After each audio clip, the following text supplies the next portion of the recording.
Hey everyone, this is Colin Macy O'Toole from Below Deck Mediterranean, and you're listening to Jim and Florence on the Forum.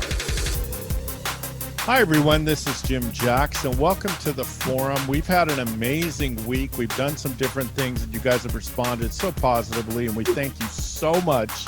We got a chance to celebrate Kelly Preston's life, and Florence talked about meeting her and spending a little time with her, and it really touched a chord with a lot of you. We do, with any celebrity that we do, we really do appreciate them and celebrate them. So I'm glad it was a positive thing in such a sad time. But boy, that was a great article, Florence, and it really touched a chord with a lot of people. Oh, thank you so much. I want to thank everyone for the warm and beautiful responses, but I also want to thank you, Jim, for narrating it for me and putting the video together. Your videos are so beautiful, and you did this one so quickly for the article. So I just want to say thank you. I loved sharing that story. It's a story that I've held close to me for, 25 years. So it was nice to actually be able to share that with everyone. Even though I was very shocked and saddened by her passing, it felt good to be able to let people know that my interaction with her was so positive and so wonderful. And she's such a lovely lady. And I do feel for her family so much, John Travolta and her children. Yeah. But again, I just wanted to thank everyone because the responses were just amazing, just so wonderful. Well, that's fantastic. Well, we appreciate everyone out there. We've got so much going on, and boy, the stuff that we got from the Mafia, top 5 Mafia movies of all time with Keith, I didn't think it would be such a cult following. Very heated arguments with some of our choices, but very, very fun. We're also in in another week, Keith and I are going to do the 5 worst Mafia films of all time, and there's going to be some surprises there, but we gave a lot of insight. The hit that was put on James Cagney we never knew about. There was a lot of things going on in the Mafia world, boy, that really kind of I mean, it just blows you away. All the things that you think you know, you find out when you do a lot of research, and also with Keith's ties to not that he was in the Mafia, but his father actually worked for Mafia people and knew them. So it was very important to get it from the horse's mouth, if you will. And so we're very excited about that. So much going on. And a lot of you, we so appreciated us sharing the great talents from around the world during Steve Leeds' Isolation, the series. And obviously one of the big time talents that we have is someone that we're going to talk to, and I have about 1 trillion questions for her. So I hope that this is going to be a fun one, I think. And Florence, why don't you introduce our guest? Yes, I'm so excited to have her here with us. She has been a friend on social media, so loving, so supportive, a beautiful woman on the inside and obviously the outside. Her name is Tracey Birdsall. She's an actress and producer. And I just want to say, Tracey, thank you so much for being here today. Welcome. Thank you. Thank you so much for having me. I really appreciate it. We're honored to have you, Tracey. And first, before I get into some of the more meatier questions, I did not know you were a descendant of Bert Lewis. Did you ever get a chance to meet your great-grandfather, who was obviously one of the famous original Walt Disney composers? Isn't that amazing? No, I didn't, but I know so much about him because my mom was super close with him. Oh. And so my mom passed a few years ago of Alzheimer's, but before she passed, because I'm so fascinated by all of that, because growing up, we had so much Disney memorabilia in the house because of the fact that that's how her family ended up moving to California. And so I did lots of videotapes of her talking about him and just all the old stories and sitting on Donald Duck's lap. And there's just some amazing, amazing stories. Yeah. And he actually moved out to California with Walt Disney. So it was just kind of it's a cool part of life. Yeah. Oh, it sure is, because Bert was a integral part of all the music, especially Steamboat Willie. I mean, was the original one that he did. I mean, and the music, Walt Disney, if no one really knows, put a huge emphasis on the music and obviously the animation, and he had some pretty high standards. I met his daughter one time, and they're kind of a no-nonsense family. They like things done right. So for Bert to be able to be such an integral part, wow, that is an amazing part of your history. Now we know where part of the talent is. Yeah. I found out because a few people have written books about him or where he's been included in some of the Disney books and stuff. And so when they researched it, they would come to me because we're linked on IMDb. And so I would go to the different members of the family and find out certain things. And one of the things I found out that's so fascinating is that back in that day when they did, Three Little Kittens and all that stuff, the composers also wrote the lyrics, which I didn't know that back then. And so I have this book that has all of his credits and things like that, that was written about Disney. And it's just absolutely fascinating. And if you go on IMDb, you'll see all his works. And I have actually checked out a bunch of his great music because some of you millennials tease how old we are, but I wasn't born then, but it was it's just the talent is just oozing out of the songs. It's so amazing. And you could go on YouTube and almost all of his songs are there. And I'm telling you, it will blow you away. What an awesome person to have in your family. Wow. I know. I love it. I absolutely love it. Yeah. Now, Tracey, you're not just a pretty face. It's amazing that you have become a cult following with you. There's a cult following with you for sure, and you've been in a lot of amazing things. But when you first started out, you really you're not just someone that jumped on and, hey, here I am. You really trained your butt off in so many aspects of acting, singing, dancing. Why don't you talk about your early days in your career and how hard you worked? Well, people, I think from the outside that it looks like it's really easy. But it's super hard. And as a little kid, I always wanted to be in this industry. And my mom said to me when I was little, she's like, well, you might be very talented. You might be good at what you do. She goes, but you don't have to be in this industry.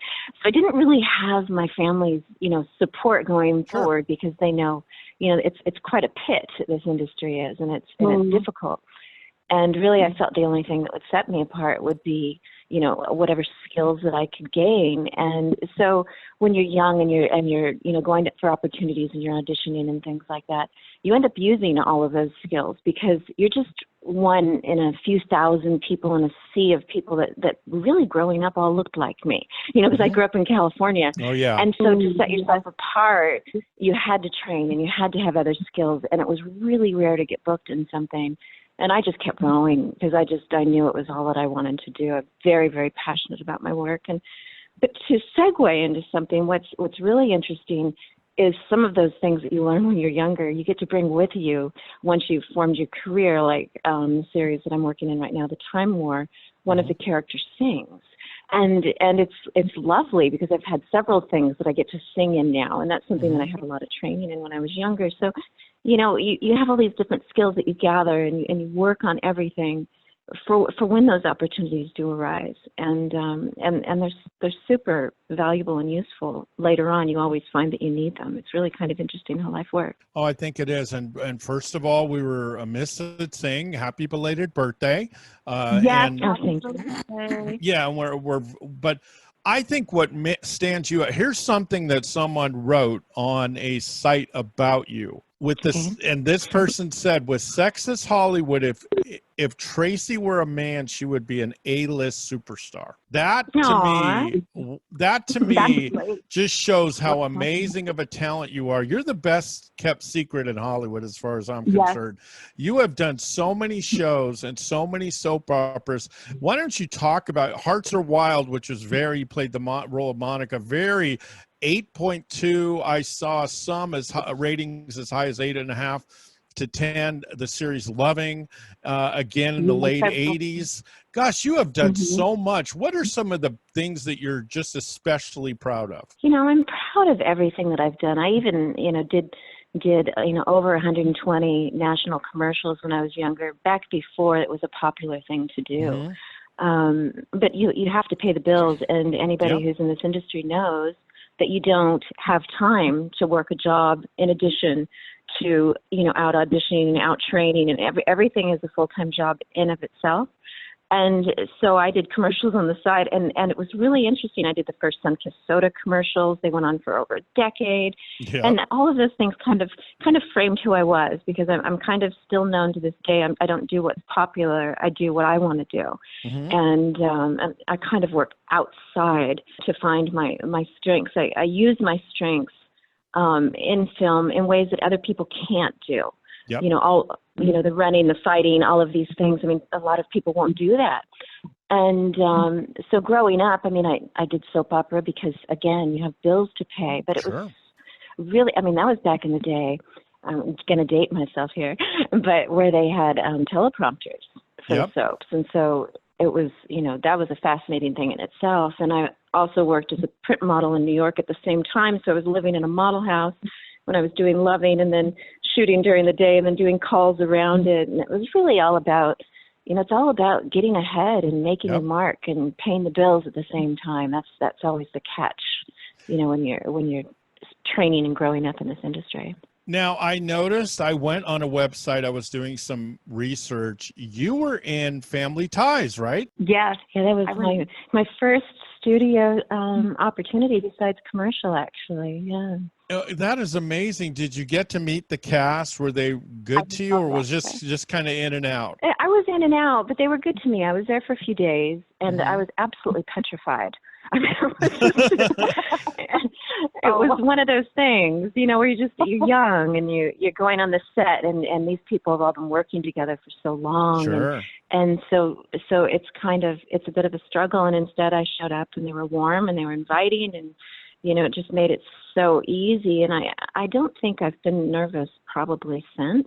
Oh, but right. I was so nervous. I was shaking in my boots. Boy, and that was a huge show at the time. It must have been really overwhelming to be on something like that. Well, I think that anything that's new, I mean, even in your guys' industry, in anybody's industry, anything that's new, and there's a lot of people there that are more seasoned than you are, that's unnerving. Anytime that there's something that's established and you're coming into it, that's unnerving. I'm usually on the other side of that now, and so I go out of my way to try and be as kind to, people that are new as that particular family, I'll call it, was to me. Yeah, remember where remember the times, and give, as I think Joe Pesci said, he said, you always give it forward. You always look at someone that's new and remember how you felt when you started out. So that's great. Exactly. It's a struggle even when you're successful. Like even now, I've worked, as I told you before, for 6 years straight. I've pretty much been shooting. I hardly ever audition, although I did one yesterday.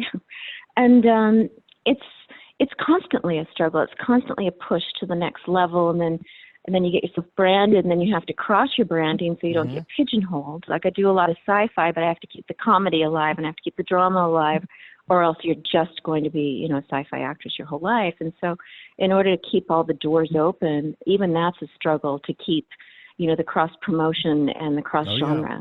Tracey, I actually have a two-part question for you. My first question is going to be, you had mentioned doing the sci-fi and doing the comedy. Is there a preference? Do you like the funnier roles, or do you prefer more like the action hero stuff? Like where do you think your excitement, where do you think that lies? What do you prefer most? It's funny because I really enjoy all of them, but I'll answer that question more thoroughly. I love the sci-fi because I was a tomboy growing up, and my dad ran the largest power electronics convention in the world. So I was also raised in a very intelligent family.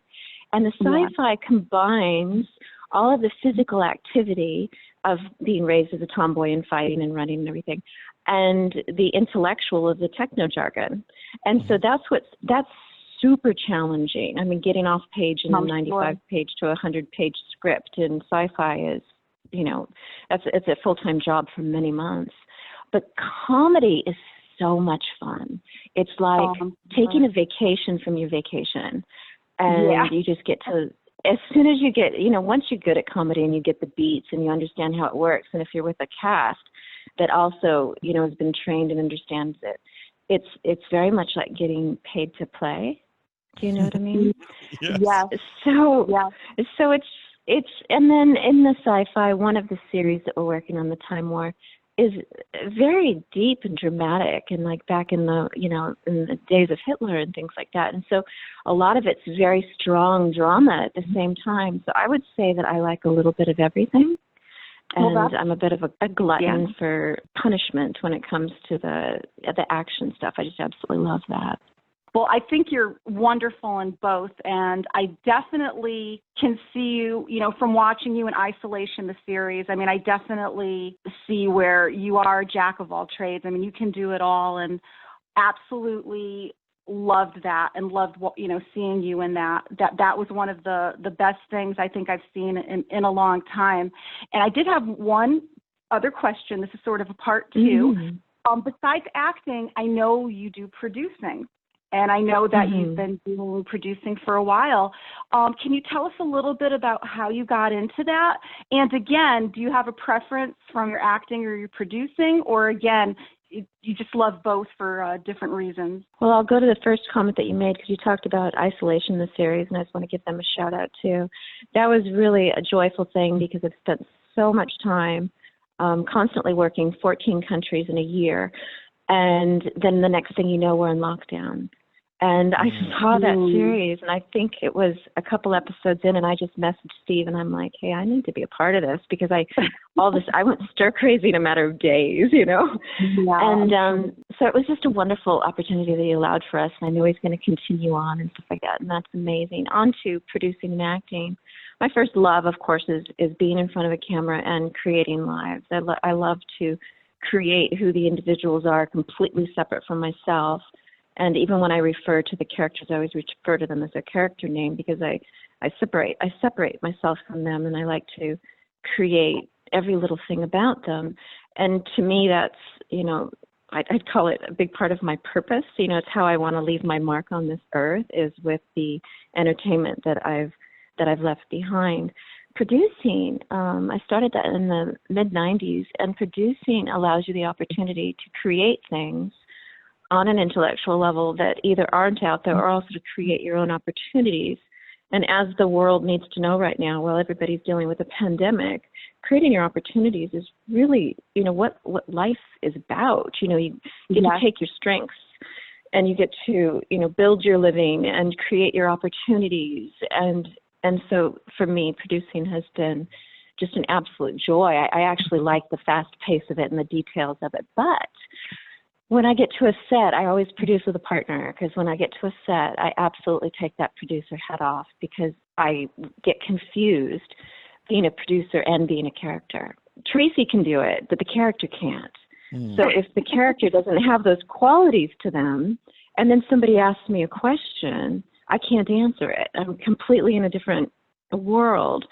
So that's kind of my rule now, is I'll help produce, I'll help with pre-production and production and things like that, and I'll help with marketing and advertising and everything afterwards, and finding it a home. But during that shoot, when I'm on camera, I am not a producer at that moment. So I'm like everybody. Yeah, I'm like everybody else. I love Rogue Warrior, Robot Fighter. You were amazing. Angelina Jolie, she's nothing compared to you. You're awesome. And you were so much fun in that movie. Now, I noticed that, are you redoing Sienna in Age of Darkness, or is that going to be a totally different television series? Age of Darkness is a continuation. All right. So it will have, a lot of people wanted more Rogue Warrior, and we kind of thought that would happen when we were developing it. And so, I mean, just as a little spoiler alert, there's also a little throwback to the creation of the whole thing, and a little bit of backstory, which ought to be really interesting. Yeah, but it's a lot of fun. I think we have 8 episodes in the can of that are in various stages of post-production and visual effects. But so yes, it's the same universe, it's the same story. It's further along the journey. Wow, that is going to be amazing. I'm looking forward to that. Now that you're doing the Time War, the Evolution War, you're doing At the Edge of Time, Hotel Underground that you're filming, I believe now, or you're, gosh darn, how do you stay in such great shape mentally and physically to be so busy? Well, it used to be I'd go to the gym as soon as I got home, and then that kept me mentally sane, and that's how I kind of found myself again. Staying in shape is really hard with lockdown, as you guys have found, but I'm doing it. Sure. I've turned my kitchen into a gym, and mentally, I'd say it's kind of like when I do a project, it's kind of like somebody picks the book and they read it over a week. I pick up a project and I live it over a year or more, and sometimes they overlap. But as long as you make them different enough from yourself, then you can still separate them. You mentioned Hotel Underground. We shot that in Melbourne and actually got back from that, Melbourne, Australia, right before lockdown hit.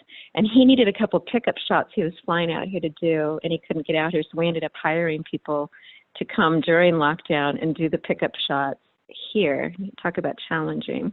Oh, but, wow. Yeah, but we did it. Yeah, you just got to keep doing it. You just got to, you got to find the gaps and fill them in. Find a way. Is there something that you haven't done yet that you'd really like to do? It was funny. I was on an interview with a friend of mine that I interview with every couple of years at Hellcast Radio, and he goes, I really want to see you as like a female assassin. And that comment, it kind of came and went, but it has stayed in the back of my mind because I said to myself at that moment, I said, I've never been a female assassin. It was like, It hadn't occurred to me that there was something like that I hadn't done. So I want to do everything I haven't done. I would say that before Evolution War, that I wanted to do something where it wasn't so glamorous, but Evolution War is so not glamorous, and the whole thing, she wears dirt for makeup. There's no makeup on. And so I think that with things like, you have these different things. Oh, I haven't done that, so you want to do it, and I haven't been a female assassin. I think that would be cool. But you know what? The dirt look, I think you look at Angelina Jolie or so, and I'm not picking on Angelina, but she's never going to be on her show. But she's, she'll beat up 5 people, and she looks like she just got out of a beauty salon. And oh my gosh, when you're doing it, it is real. I mean, there's no cut, let's do her makeup, or get your 6 extra in. It's just amazing. And I would love you in something like the Avengers with Scarlett Johansson's character, kind of that assassin type, gets the thing done when no one else can, underestimated. I think something like that would be really cool in a role like that with you, where there's bad guys that you do assassinate, and people are going, Jim, you're such a good guy, but now you want to kill people. But no, it's the movies. But now you want Tracey killing people. But Tracey, I think that would be a cool role for you. I think that would be really awesome. It would. I agree. It would. It would. I don't like doing anything boring. Yeah. It's like, 'cause it has to be exciting. You have to. There's nothing like, I have a few shows that I love. Back to your dirt situation. I have a few shows that I love, and I'm that constant person. You have people that critique performances and stuff, and I'm not critiquing any of their performances. I'm constantly critiquing their scars, their blood, and their dirt. That's right. I'm like, no, you need like a bucket load of dirt on you. This is so not believable. I'm watching The Last Ship right now, and I just really want to like call break and go put dirt and blood on them. But it has to be real. It has to be real to the character. And when you get injured, you have to take that injury with you too. And that character has to be injured. Like I've got tons of times I've been injured, and you just take it with you, and then that character has an injury too, because it's what happens. I think that's why I'm like you. I'm a realist. I don't like the Avenger. I like the Avengers fun story and stuff, but these guys will get part of their brain kicked in, and then they're going to the store getting a coffee. So, I mean, it's just like, well, what happened? You almost died. So, but that's right. Where's the emotional damage? Where's the physical damage? Right? Where's It's like, Scarlett, I know you've lost both legs and arms. Can you do this? Yeah, I'm there. I mean, just nothing happened. And then her face looks great, and wind blowing in her hair. So yeah, what are the things, it must be rewarding when you do, because obviously you're not doing Avengers, you're really doing some hardcore movies that have a hardcore following, and real fans, I think, really love your stuff. It must really be gratifying to know that so many people really do like you, even though you're not with Robert Downey Jr. not doing A-list movies, that you really have a cult following that adores you. I do, and I absolutely love them. And even with some of the press, some of them have become, my friends over the years because they love following my career, and they're like, "You're doing what?" It's always something new. But the fans are incredible, and you go places and they message you, and they're always so surprised when you answer back. But I mean, that's what we want to entertain them, and we want to know that they're entertained. And I'm that person that as you've probably heard me say a million times if you've listened to anything, I'm a human, and the fans are humans too, and they're responding in the way that we want them to respond. They're entertained, they enjoy it, they want more, and I like to feed into that. I see them as they're exactly what we were aiming to create and to do, and the appreciation, and so I just absolutely love it. Plus, it feeds the beast and convinces people that they need to make more of these programs, and that following and stuff makes it where people are more willing to work with you and to distribute your stuff, and everybody wants a piece of it, which is very exciting. If you want a fun ride, go to Tracy's website, TraceysBirdsall, TraceysBirdsall.com. It is so much fun because you get to see her amazing history. Go on IMDB, incredible career that she's had. She started when she was 3, so we don't want to say anything, derogatory. She's but what a talent. An ageless wonder. We are so excited. You have 2 huge fans now. We're going to be promoting everything Tracy does. And boy, I'm telling you, she is the real deal. Forget all these ridiculous Hollywood movies. And I'm telling you, the Hollywood movies are so bad right now. And some of the A-list movies is that a foreign film for the first time in history won the Oscars. That's ridiculous. Yes, so these crazy. are the types of films that Tracy does that I like. They're realism. There's fun. It doesn't take itself too seriously, authentic. And Tracy is so uber talented that she's just the real deal. So gosh, we are so excited. What would you like as the last word, Tracy, for the fans and for new fans too, young people? A lot of young people listen to our show. What would you like to tell them about you? I think probably just how I live my life. We're in a new time right now. We're in a pandemic that nobody's lived through unless they're very old right now. And follow your heart, do what you need to do, and never give up. It's just one of those things, and just keep pressing on and keep thinking outside the box. I think that we all have what we're good at, and we underestimate how much effort it's going to take. If you're doing something and you're not finding success in it, try multiplying it by 1,000, and you'll eventually start to see that line move and things work in your favor. So just never give up, keep pressing. Yeah, and shout out in heaven for your great mom and dad, Ronald and Carol, they created an amazing person, and we are just so blessed to have people like you in Hollywood that really, for hardcore people that really love their entertainment, that we have someone like you that have given so many smiles and so many really happy moments, and we just really appreciate people like you.